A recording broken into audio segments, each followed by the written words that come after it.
안녕하세요. 이문희 세무사입니다. 여러분들하고 같이 오늘부터 세무사랑 정석을 학습을 하도록 하겠습니다. 우선 학습할 내용을 보면요. 회계부터 시작해서 원천세, 그리고 4대 보험, 부가가치세, 법인세, 소득세, 기타 분야까지 해서 싹 다 정리를 하겠습니다. 그러다 보니까 굉장히 분량이 많은 걸 어떻게 이렇게 한꺼번에 정리할 수 있겠느냐라고 염려하시는 분들이 계신데 전혀 걱정할 게 없습니다. 여러분들 이 책을 보시게 되면 이 책 보시게 되면 회계와 세무 업무 대부분 내용이 한 권에 다 수록을 해놓았습니다. 여러 책 보지 않아도 된다는 얘기고요. 그리고 각 분야마다 그 앞장 보시면 전체적인 이론 설명이 다 정리가 되어 있습니다. 그러면서 업무를 처리하는 그 흐름을 수록을 해놨기 때문에 여러분들이 그 분야의 전체적인 내용을 한꺼번에 정리를 할 수가 있습니다. 또 하나 중요한 것은 업무를 처리하는 순서대로 프로그램 화면을 배치를 해놨어요. 가장 중요한 부분 중에 하나가 뭐냐면 여러분들이 회계와 세무 업무가 굉장히 방대하다 보니까 어떻게 어디서부터 순서대로 해야 될지를 모르는 경우가 있어요. 순서를 깜빡깜빡 잃어버리고 가는 경우가 있는데 그럴 염려가 전혀 없이 프로그램 화면을 순서대로 배치를 해놨기 때문에 여러분들이 그대로 순서대로 업무 처리를 하면 된다는 얘기고요. 또 하나 가급적이면 주제별로 한 3페이지 정도 이내로 다 요약을 해놓았습니다. 여러 페이지로 분산이 되지 않기 때문에 여러분들이 업무를 빠르게 숙달을 할 수가 있고요. 그리고 프로그램 사용법뿐만 아니고 이 책에는 실무상 주요 업무 내용 그리고 체크해야 될 사항, 빠뜨릴 사항까지도 여러분들 수록을 해놨기 때문에 여러분들이 업무 처리하는데 굉장히 좀 도움이 될 것 같아요. 또 하나, 그래도 잘 모를 수가 있다는 얘기죠. 그러면 책을 찾아봐야 되는데 목차를 보다 보면 페이지 찾다가 보면 우왕좌왕하기가 쉬워요. 이 책은요, 목차의 번호하고 그리고 본문 내용 보시면 상단에 제목줄 번호가 있습니다. 그 번호하고 일치를 시켜놨기 때문에 여러분들이 내용을 빠르게 검색을 할 수 있겠다라는 겁니다. 그럼에도 불구하고 이 책이 조금 그 화질이, 책의 내용을 동영상으로 이렇게 강의를 촬영을 하다 보니까 책의 내용이 조금 화질이 조금 떨어질 수가 있겠는데 그것들은 여러분들이 좀 양해를 해 주셨으면 좋겠습니다. 오늘은 첫 시간이니까 전체적인 내용, 학습할 내용을 살펴보도록 하겠습니다. 자, 보면 기초 자료 수집부터 해서 회계 자료 입력, 그 기타 분야까지 쭉 어떤 식으로 가느냐 여러분들 전체적으로 볼 텐데요. 가장 먼저 하는 게 기초적인 부분이 뭐냐면 수임할 때 여러분들이 거래처를 수임을 합니다. 수임을 할 때 수집해야 될 자료들이 있어요. 뭐가 있냐면 사업자 등록증이라든가 임대차 계약서, 통장 사본 같은 거, 사업용 계좌 같은 거 신고를 해줘야 됩니다. 그리고 정관, 법인 등기부등본, 주주명부, 법인 사업자일 때 이런 서류들 준비해 주셔야 되고요. 또 하나 세무 업무 처리를 하려면 국세청과 밀접한 관계가 있다 보니까 납세자의 홈택스, 국세청의 홈택스 아이디하고 패스워드를 받아서 여러분들이 수록을 해줘야 됩니다. 또 하나 여러분들이 홈택스를 통해서 주로 업무 처리를 할 텐데 수임 동의가 돼야 돼요. 내가 납세자의 세무 업무를 수임을 하게 됐습니다 라는 업무 처리를 해줘야 되는데 우선 먼저 세무대리인 여러분들이 세무대리인이 먼저 홈택스에서 수임 납세자를 등록을 합니다. 그 다음에 납세자가 홈택스에서 세무대리인 수임 등록을 합니다. 그랬더니 그것도 잘 모르겠어. 어떻게 하는지 잘 몰라요. 알았어요. 내가 해줄게요. 그랬을 때 세무대리 정보 이용 신청서를 제출해서 수임 등록을 할 수도 있습니다. 그렇게 해서 기초 자료를 수집했고 홈택스 아이디 비번도 다 확인을 했습니다. 이제부터 시작을 합니다. 제일 먼저 해야 될 게 뭐예요? 회계 자료 입력을 하는 겁니다. 프로그램에 회사 등록을 해야 됩니다. 기초 자료 입력을 하는 건데요. 사업자 등록증이라든가 법인 등기부등본을 보고 회사 등록 화면이 있어요. 여러분들 프로그램 화면에 회사 등록 화면에 등록을 하고요. 또 거래처 등록 화면이 있는데 이 거래처 등록 화면에 여러분들이 담당하는 회사의 거래처 그리고 금융기관 또 신용카드 등을 등록을 합니다. 이제 세팅이 됐어요. 세팅이 되면 이제 거래처 및 홈택스로부터 회계 자료 같은 것을 수집을 해야 되겠죠. 어떤 자료? 자, 세금 계산서라든가 카드, 현금 매출, 뭐 통장, 기타 영수증 같은 거 쭉쭉 다 수집을 해서 그러면 어떻게 해요? 여러분들 프로그램에 입력을 해 줘야 되겠죠. 구분해서 입력을 해줘요. 자, 기중에 하는 게 있어요. 기중에는 부가가치세와 관련이 있는 자료, 없는 자료 구분을 합니다. 부가가치세와 관련이 없는 자료는 일반 전비 입력 화면에 입력을 합니다. 그리고 기중에 부가가치세와 관련이 있는 자료는 메인 매출 전표 화면에 입력을 합니다.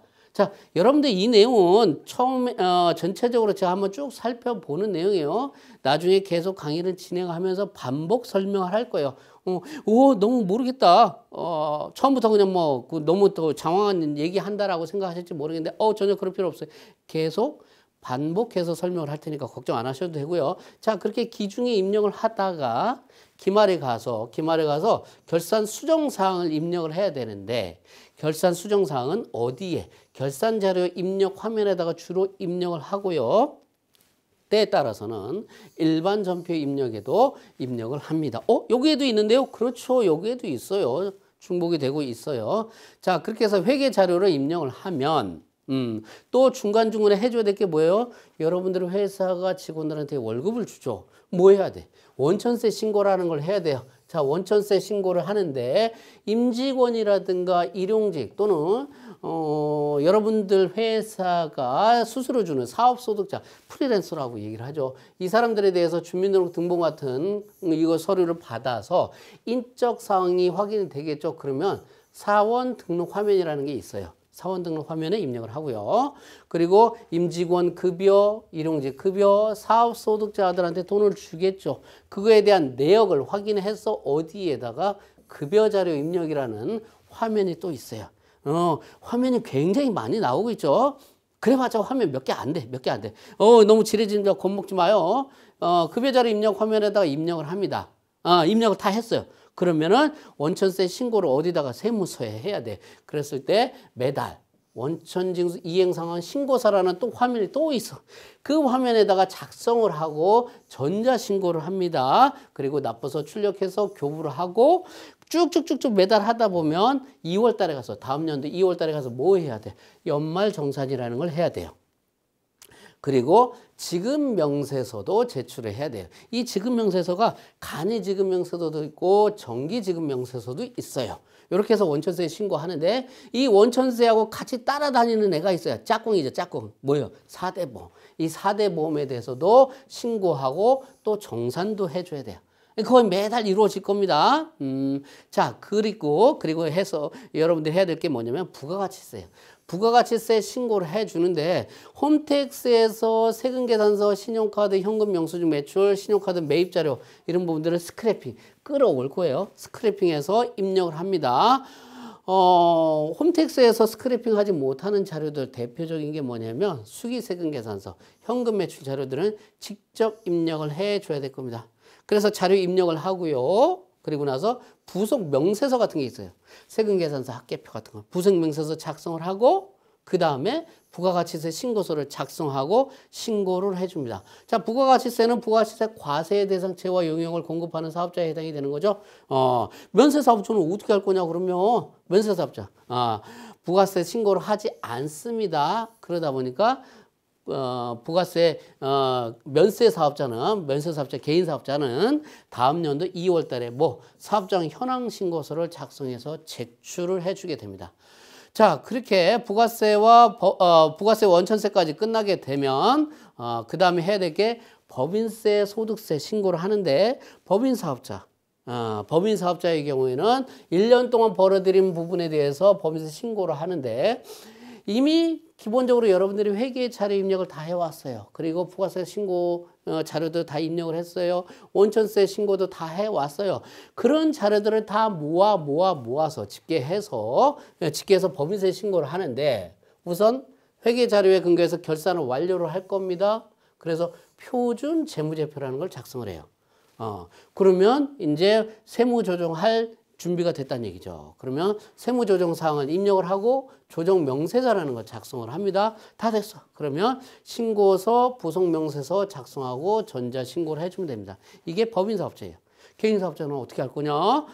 개인 사업자는 조금 더 까다롭게 가요. 소득자의 부양가족 명세 같은 거 파악해야 되고요. 개인 사업자의 경우에는 사업소득뿐만 아니라 다른 소득도 하도 많아. 근로소득도 있고 금융소득도 있고 연금 기타 소득 같은 거 있어. 이런 자료들 다 수령을 해야 돼. 여러분들 다 빠짐없이 다 수령을 해야 되고요. 물론 홈택스에 보면 뭔 자료로 수집해야 될지도 다 알려주고 있어요. 여러분들이 빠뜨리지 말고 체크해서 수집하면 된다는 얘기예요. 자, 자료는 다 수집했고요. 마찬가지로 사업소득의 경우 개인 사업소득 신고, 법인세 신고하고 같이 회계자료에 근거해서 결산을 완료하고 표준재무제표 작성하고 세무조정사항 입력하고 조정명세서 작성하고 소득세 신고서 및 부속명세서 작성. 요것과 요거는 똑같다는 얘기예요. 물론 개인과 법인의 차이는 있겠죠. 그렇게 해서 소득세 신고까지 다 마무리합니다. 자, 그리고 중간중간에 여러분들이 체크해야 될 사항들이 있어요. 뭐예요? 기타 사항이. 자, 법인 사업자라면 그 주주라든가 자본금이 변동이 될 때 여러분들이 빠뜨리지 않고 업무 처리를 해줘야 돼요. 주식 양도세 신고, 증권거래세 신고해줘야 돼요. 그것만 하면 되는 게 아니고 법인세 신고할 때 주식이동상황 명세서라는 게 있어요. 요거 작성해서 제출해줘야 돼. 또 하나, 거의 많은 그 세무대리인들이 빠뜨리고 가는 것 중에 하나가 뭐냐면 과점주주에 해당이 되는데 간주취득세 신고해야 되는 거 빠뜨려가지고 뭐예요? 가산세 무는 경우가 많아요. 자, 요거 주의하셔야 되고요. 기업의 규모가 커지게 되면 외부 회계감사 대상에 해당이 될 수가 있어요. 그러거나 말고는 그건 내가 하는 일이 아닌데. 맞아요. 세무사들이 하는 일은 아닌데 회계사들이 해야 되는데 회계감사 대상입니다라고 회사에 거래처에 알려줘야 되는데 빠뜨리고 안 알려주는 경우가 있어요. 그럼 너는 뭐 했냐라고 욕먹을 수 있어요. 그래서 여러분들이 회계감사 대상이 되는지 체크를 해 주셔야 된다는 얘기입니다. 예를 들어서 뭐 자산총액 500원 이상 뭐 이런 식으로 돼 있는데 따로 여러분들 살펴볼 거고요. 여러분들 관리하는 회사 중에 혹시라도 건설업종 같은 게 있으면 조금 더 주의를 기울여야 돼요. 뭐냐면 기업 진단 대상이 될 수가 있어요. 면허를 유지하기 위해서 실질 자본금이 잘 유지가 되고 있는지 체크해 줘야 된다는 얘기입니다. 이제 글로벌하게 사업을 하다 보니까 해외 현지 법인을 두고 있는 회사다라고 한다면 해외 현지 법인 명세서라든가 국제거래 명세서라든가 이런 걸 제출해 줘야 되고요. 법인 사업자라면 법인 등기를 하게 됐죠. 그러면 등기부 등본이라는 게 나오는데 이 등기부 등본이 변경이 되거나 할 때는 변경 등기라는 걸 해줘야 돼요. 뭐 임원 연임되는 거, 기타 변경되는 거 이런 부분들 주의해 주셔야 되고요. 소재지 같은 데 변경이 되면 변경 등기뿐만 아니라 구청에 차량 변경 등록도 해줘야 됩니다. 굉장히 많아요. 너무 많죠. 하나하나 천천히 순서대로 하다 보면 어느새 업무 처리를 다 하고 있다는 것을 여러분들이 느낄 수가 있을 겁니다. 전체적으로 연간 주요 세무 일정 각종 명세서 제출을 보면요. 와, 보기만 해도 끔찍하죠. 1년 12달 바빠. 그냥 세무대리인들은 비는 월이 있어요? 비는 월이 하나도 없어. 기본적으로 매달 원천세 신고를 해줘야 돼. 원천세 신고를 매달 해줘야 되죠. 그리고 2월 달에 가면 면세 현황 신고 해주고 그 다음에 3월 달에 가게 되면 법인세 신고라는 거 해주고 그리고 5월 달에 가게 되면 개인 종합소득세 신고를 해줘야 돼요. 부가가치세 신고는 1년에 2번 내지 4번 합니다. 1월 달, 4월 달, 7월 달, 10월 달. 중간중간에 지급명세서 제출하는 게 쭉 있고요. 성실신고 대상에 대해서 신고하는 부분들이 쫙 다 있어요. 일용 근로내용 신고하는 건 마찬가지로 원천세처럼 매달 해줘야 돼요. 매달 정신없이 바빠요. 특히 뭐 3월달, 5월달, 1월부터 해서 3월달, 5월달까지 연말정산을 해야 되죠. 법인세 신고해줘야 돼요. 소득세 신고해줘야 되죠. 그러다 보니까 여러분들 같은 직업을 뭐라고 하냐면 봄이 없는 직업이라고 얘기를 해요. 그래도 꾹 참고 일하다 보면 보람을 느낄 수 있을 것 같습니다. 일정 여러분들이 한번 체크해 보시면 되고요.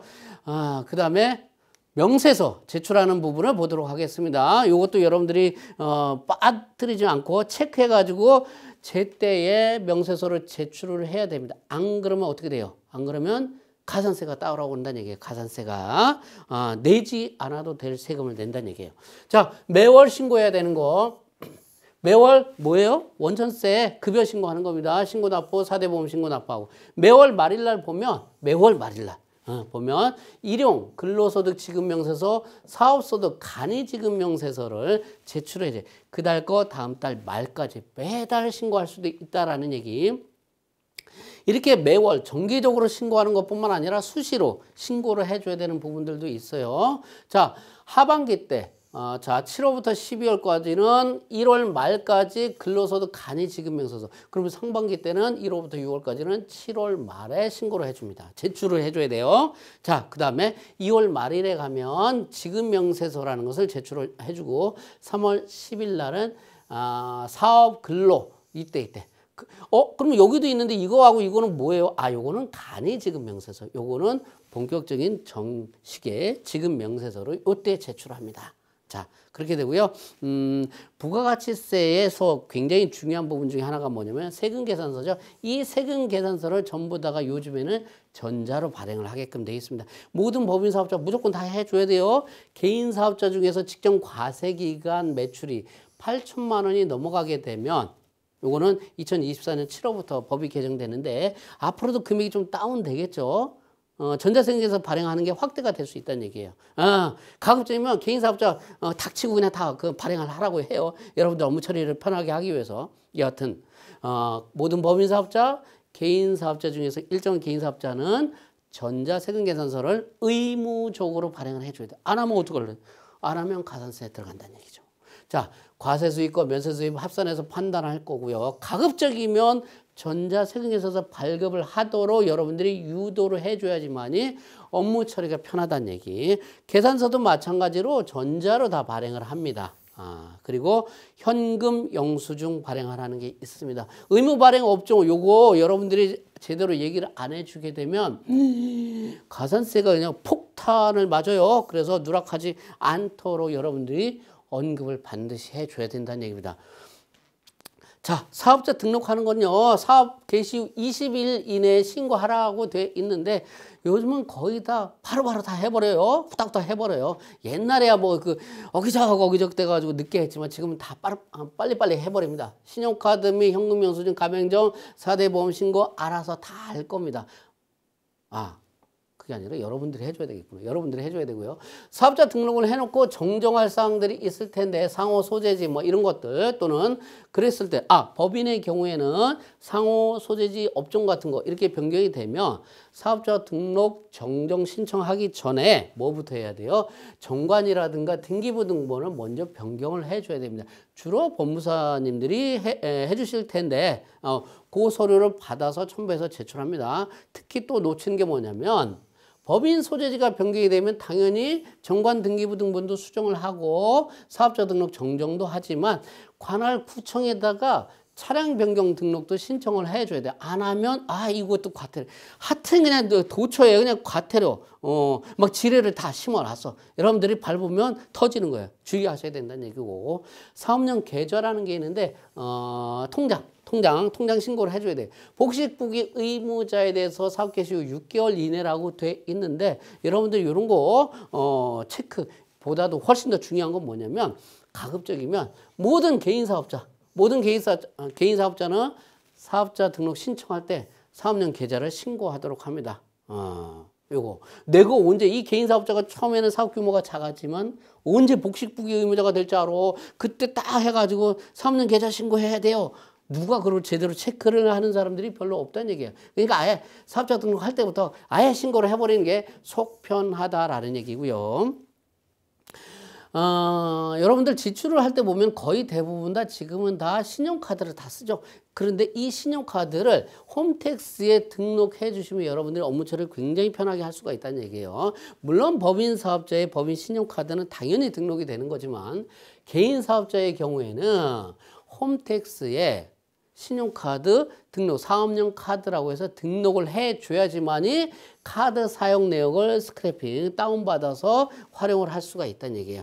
카드가 추가되거나 또는 변경, 재발급, 막 이랬을 때, 그때마다 다 재등록을 다 해줘야 되는 거예요. 번거롭더라도 그렇게 해줘야지만이 여러분들 업무 처리가 편하다는 얘기입니다. 자, 주식이 변동이 되게 되면 이런 부분들 얘기했죠. 반기별로 2개월 이내에 보통 신고를 합니다. 상반기 8월 말, 하반기 2월 말에. 그리고 법인세 신고 시 주식 변동사항 명세서 요거 빠뜨리는 경우가 있어요. 가산세 물지 않도록 요거 작성 제출해 주시는 거. 회계감사 4월 말 이내, 그리고 기업 진단 3년마다 주기적인 신고를 하는데 사실상 매년 점검을 한다라고 보시면 됩니다. 등기부 등본 이렇게 변경해 주는 부분들이 있어요. 물론 이런 부분들 이런 부분들의 경우에는 세무사 업무가 아닌데요, 세무대리인 업무가 아닌데요 라고 해서 내 일이 아닌데 라고 해서 그냥 대충 넘어갈 수가 있겠는데, 여러분들 관리하는 회사는 여러분들이 모든 걸 다 체크할 거라고 믿고 신뢰를 하고 있다는 얘기예요. 그래서 여러분들이 어쩔 수 없이 주로 법무사가 하는 거, 회계사가 하는 이런 부분 일들까지 여러분들이 체크 점검을 해 주셔서 알려드려야 된다는 얘기입니다. 내용이 굉장히 방대하죠. 이제부터는 하나하나 살펴보도록 하겠습니다.